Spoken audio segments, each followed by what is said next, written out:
মধ্যে গুলিয়ে ফেলো না। এই দুটির মধ্যে পার্থক্যটা অনেক স্পষ্ট, অনেক ক্লিয়ার।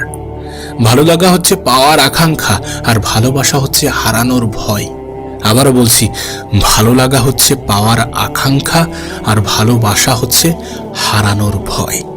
কাউকে দেখে যদি সত্যি মনে হয় যে সে আমাকে প্রচুর ভালোবাসে, তাহলে তার অন্তরে, তার মনে এটা কাজ করাটা খুবই গুরুত্বপূর্ণ।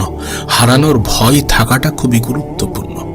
যে তোমাকে ছেড়ে বাঁচতে চাই, সে কিভাবে তোমাকে ভালোবাসে? যদি তার মনে হারানোর ভয় কাজ নাই করে, সে কিভাবে তোমাকে প্রকৃত ভালোবাসে? না না না না, প্রকৃত ভালোবাসা এমন নয়। যদি কখনো কোথাও থেকে ঠকে থাকো, তাহলে অনেক অভিজ্ঞতা সঞ্চয় হবে।